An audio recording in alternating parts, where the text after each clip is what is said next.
Welcome back, my friends, for another fun reloading video. Today we're going to have a little cast bullet shoot-off here between three different Lee molds with our 9mm pistols using Alliant Unique. Along with testing the molds, I just got my wife a new carry pistol, so I'm going to be testing and seeing what it likes to feed as well. So we'll just go ahead and jump right in and start with our components.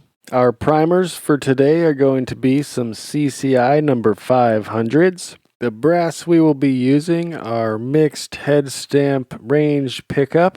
They came home covered in mud, so I kind of swished them around with some hot water and dish soap in a bucket. Then I rinsed all of that off. I let that dry for a few days, and then I finally dry tumbled it with some walnut media. And it's not quite wet tumble clean and shiny, but it's good enough for me. We are going to be using 4.9 grains of Alliant Unique smokeless powder. We have recently tested this with our 124 grain tumble lube design, which we'll be shooting again today, and that gave us an estimate of 1115 feet per second, roughly based off of Gordon Reloading Tool data. And speaking of our 124 grain tumble lube truncated cone design, here's a quick look at them. These were sent to the channel by fellow reloader Booze and Bullets. If you've not seen him, go stop by his channel and say hey. And last time I took these out, I really liked how they fed and functioned, and they're easy to seat in the bullets when you're loading them. So once the prices go down a bit, I might pick up a 6-cavity mold for this one.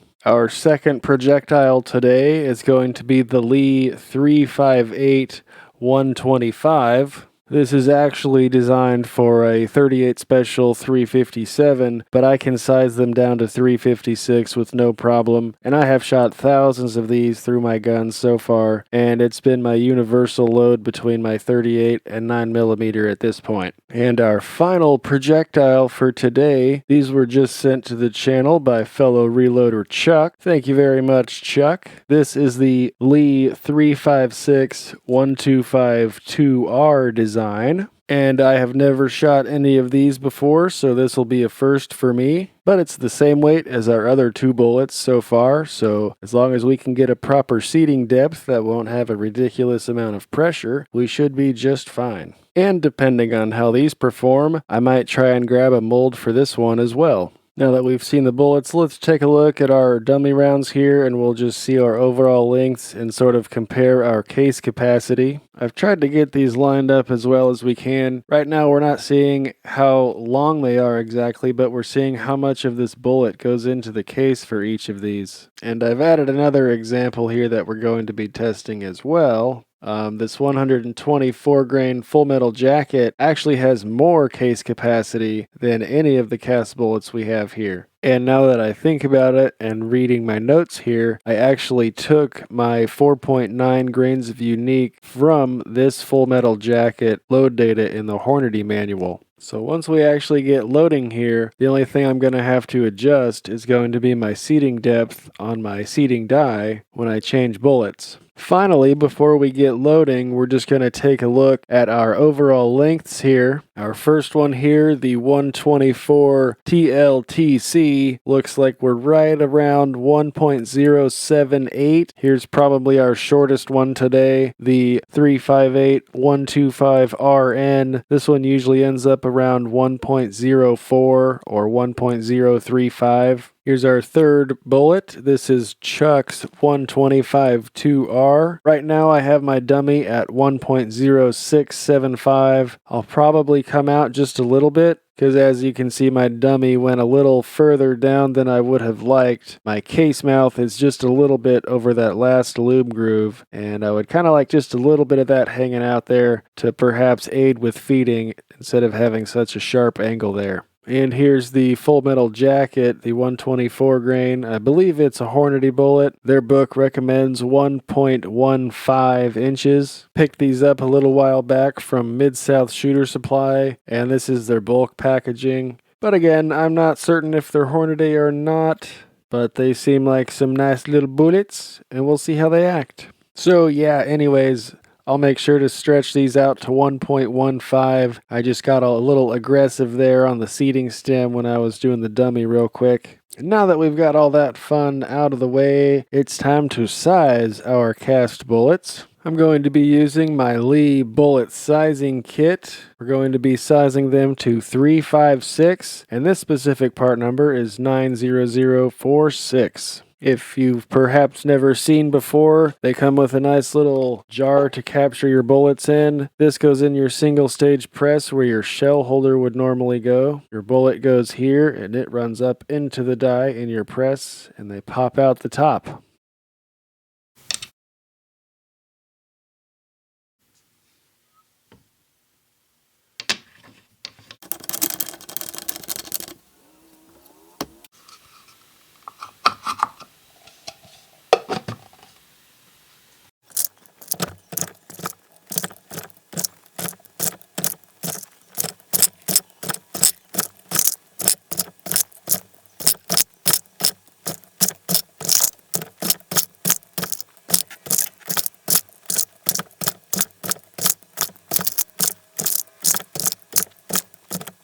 So we've finally got our bullets all sized. Yes, I did them all together, but I'll end up counting about 50 of each to load up for today and then finally separating the rest for storage. But real quick, let's measure some of these and see how close to 356 we are.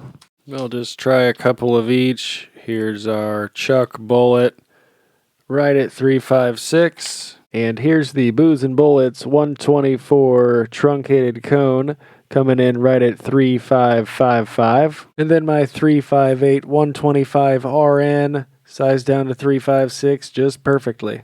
And out of curiosity, our Full Metal Jacket is right at 355 as prescribed.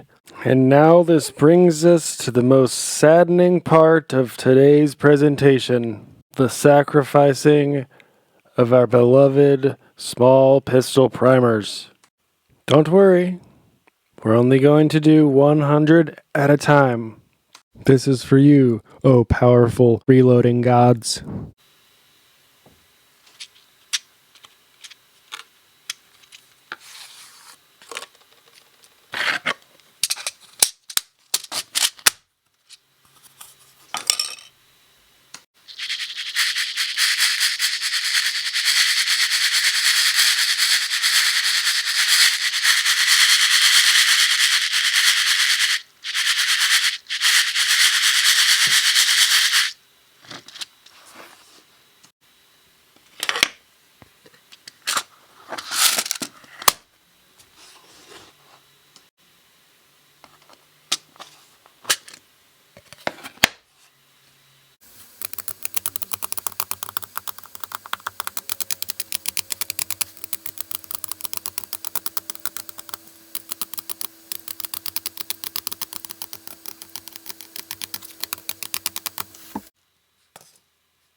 Next, we need to check our powder measure and see what it's throwing for us.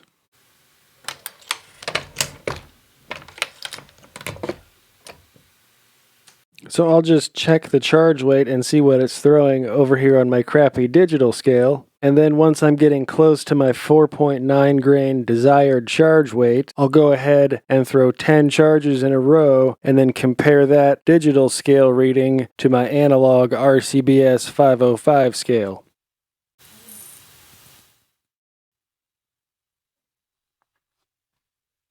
As you can see, we're only at 3.2 grains, so I'm going to give a couple turns on the adjustment here, and we're going to get this dialed in closer to 4.8 maybe, and then I'll start throwing a 10 throw average and see what that looks like.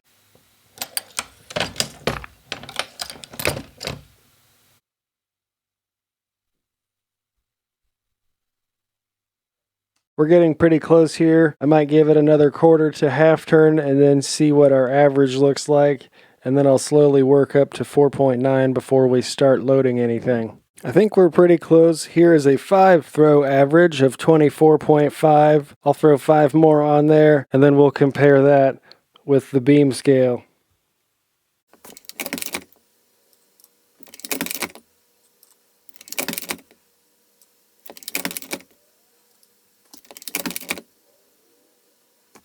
So according to our crappy digital scale, here's a 10 throw average, and that would equate to 4.89 grains per charge. I'll throw that on the beam scale and see how accurate that really is. We have our beam scale set to 49, so this should read just short of that.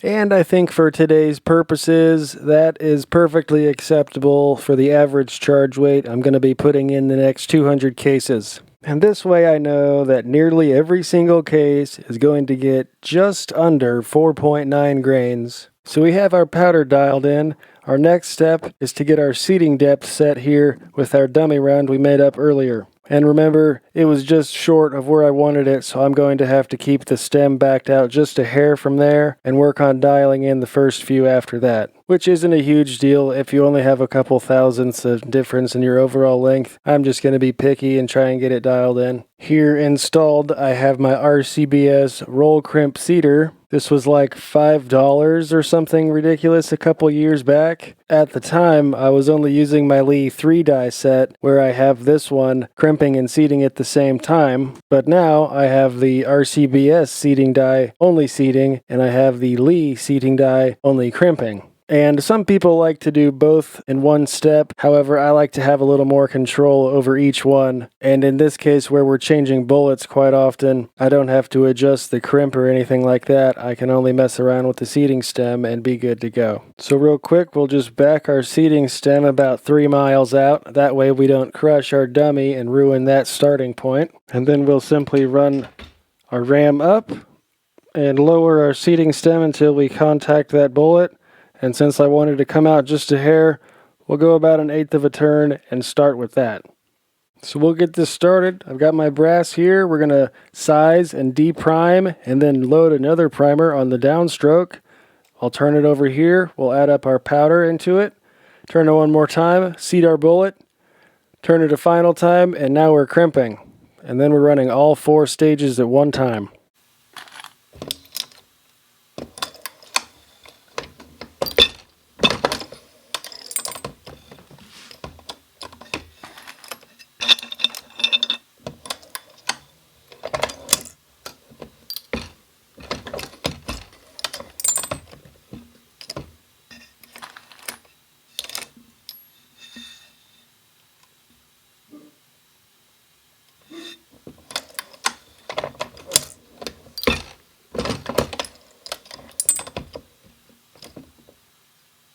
And then we'll pause real quick and check our seating depth. It looks like we're a little bit long, but I'm going to run a few through it and see where it settles in at once I have all of the shell plate loaded up.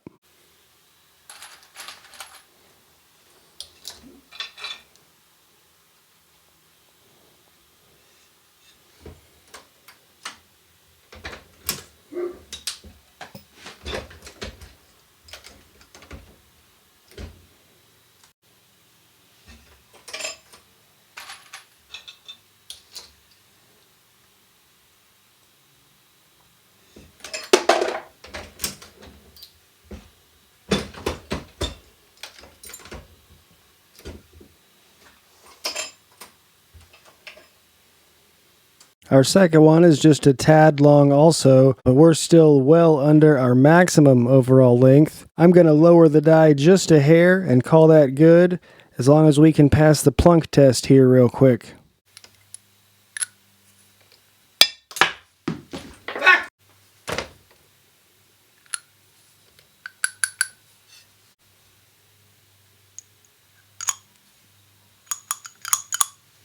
I believe we have achieved sufficient plunking, so we're going to go ahead and run the rest of these, and I'll see you when we're done with these 50 here.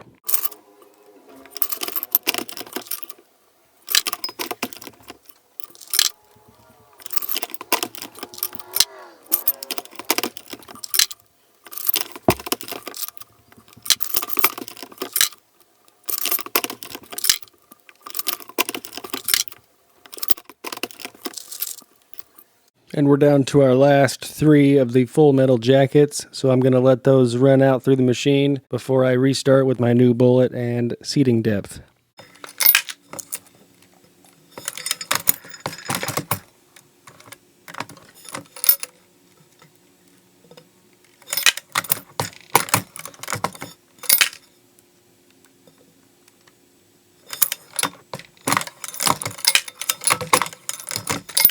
There we have it, our first of the 4 bullets we're going to be testing. There's all 50 of our 124 grain full metal jacket loads. The approximate street value of these factory loads are somewhere around $35 on the shelf near me. And just for reference, here's a quick look at my cost breakdown. I haven't ever actually loaded full metal jackets in 9mm. I've only used plated and cast bullets, so this is actually the most I have ever paid to load 9mm. We were $35 with tax for 250 of them. The local reloading store had a box of 100 primers for $5.43. We'll just make that say $6 after tax. Powder was $31 for a pound of unique, plus tax brings it to $34, and using 4.9 grains of unique, that still only puts our total cost per 50 at $11.19. That's only 22 cents per shot compared to the factory, which, as I said earlier, was $35 for a box of 50 at 70 cents. Anyways, we should have some of Bubba's Pissin' Hot hand loads here to test out alongside our cast rounds, so why not? The next one on the menu is going to be our 125 grain 2R.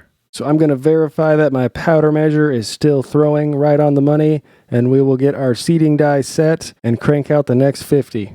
And real quick, we'll just adjust our seating die again. We'll have our ram midway, pull out our seating stem, raise our new dummy round up there, and lower the stem until we feel contact. And then again, I'm going to back it out just a hair so I can fine tune it from there. So now that our powder column here has settled into the measure, it's throwing just over our 4.9 grains. So I'm going to go ahead and back this off maybe 1/8 of a turn or so and double check that just to verify we're not getting too hot, and we'll be right along here with our next bullet. And our next 10 just read 4.94 or 49.4 with the 10 throw average. I think we're good to go. Let's knock these out.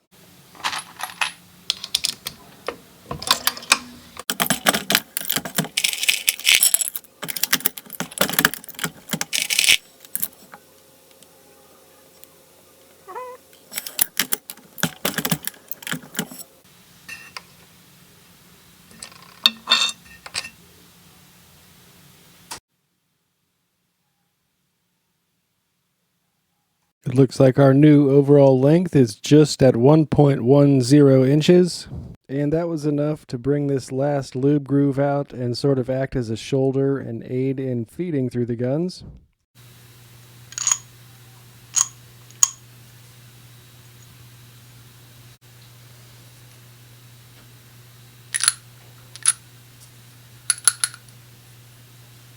Seems we have sufficiently passed the plunking test. We're ready to knock out the next 48 of these.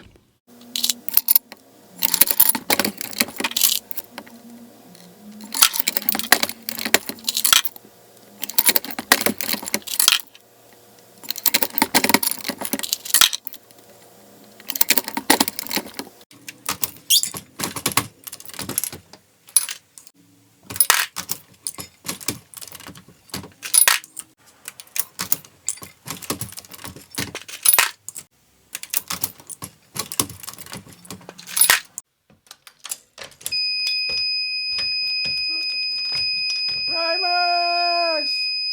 Y'all know what that sound means. What does that sound mean? It's time for another sacrifice. Yeah, well, at least he's like actually reloading instead of, trying to flip them online for 10 times the actual price.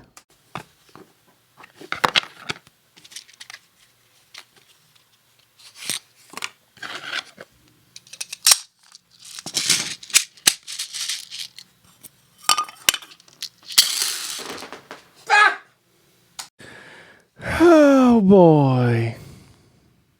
I guess I should start looking for the ones that are all over the floor. Well, that was exciting. I believe I have found them all. Now everyone join hands with me and we shall pray to the reloading gods that we have all of them and that we just didn't lose 6 cents or anything.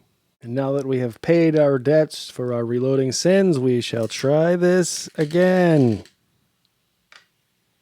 See, the problem was with my match grade high-speed tactical primer flip tray here, I didn't have my proper stance or grip. I was only using my middle finger, whereas you need 3 points of constant contact to maintain control.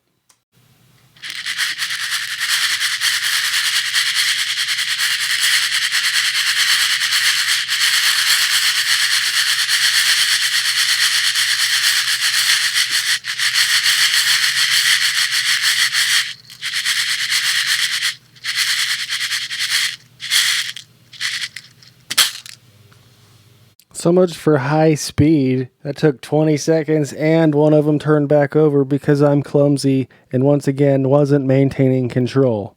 If any of you guys have any comments or quick tips on how to properly maintain control of your tactical high-speed primer flip tray, please let me know down below how you are doing such tasks.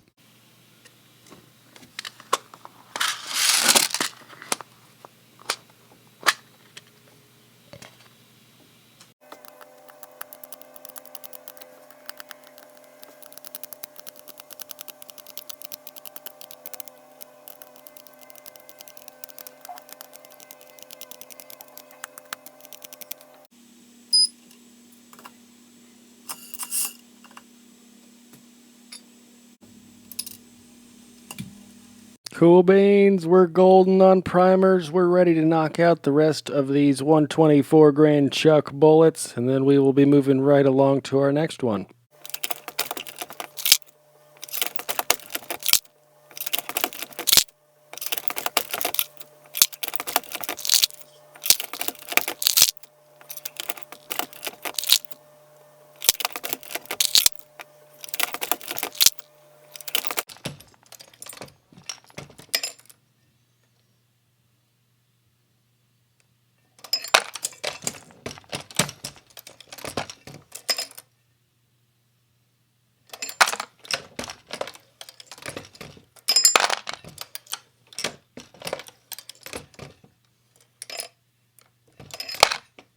Here's a nice close look at these 50 beautiful bullets we have crafted with our 124 grain bullets sent in by Chuck. And if these little babies perform half as good as they look, then I'll actually be considering picking up one of these 6 cavity molds here at some point, once the prices go down at least.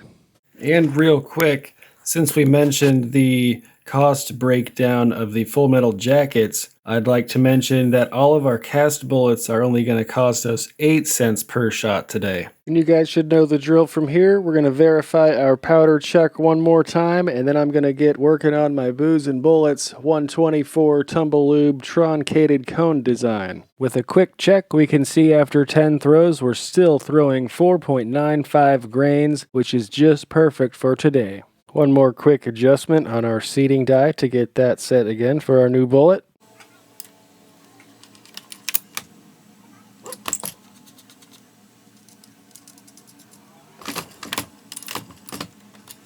Apparently I was both setting the seating die and depriming and priming the first piece of brass there. No worries, onward now.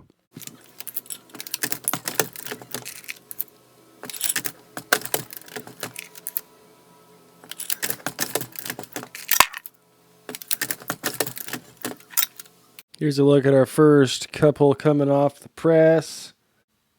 Overall length is right at 1.08 and some change. I'm going to come down just a hair because we can see we still have some room right next to that lube groove at the top.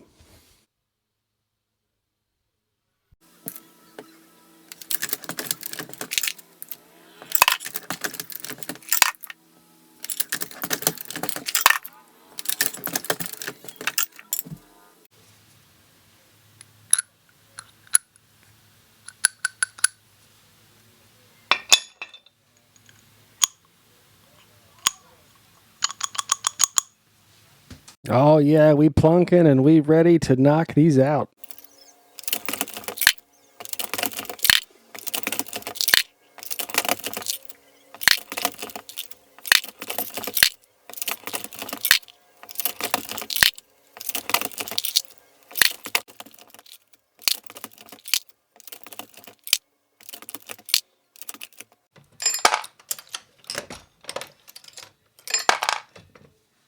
So here's our 45 rounds of the Booze and Bullets 124 truncated cone tumble lube. And once again, if these perform as well as they did last time, I'll be on the lookout for one of these molds as well. And since I knew I was short on the Booze and Bullets, I went ahead and loaded a couple extra from Chuck here. So I'm only going to need 49 of my 358 125s. All right, folks, we're down to our last bullet. And of course, I would be remiss if I didn't check our powder measure. And the first throw I tested reads 4.9 on the crappy digital scale. That's still close enough for me and today's work. And for the final time, we are going to adjust our seating stem once again. We'll back it out, run it up, lower your stem. And these are actually pretty short. They run at 1.040. So we'll have to take a look at the first few and see how those look.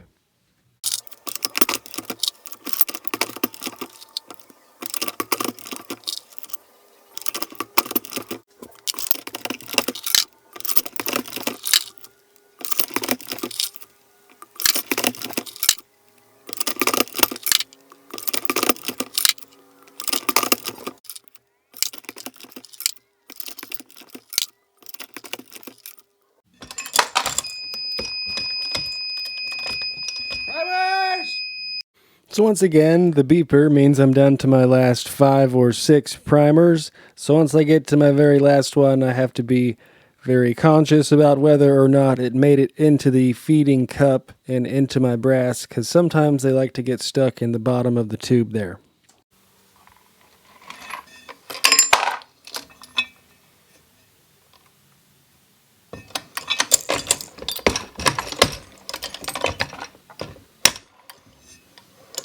Also, it helps if you put the goddamn priming rod back into the tube to weigh the primer down. So we'll just pull out this charged case, dump it up top, put this back, and now we can run it back through the sizer, and when we come back down, we'll have a primer come out.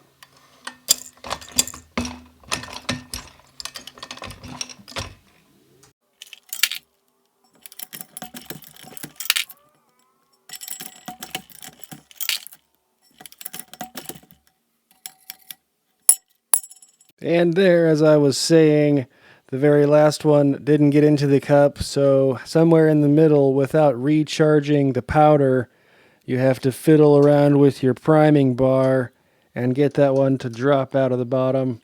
So we've got the last one and we're good.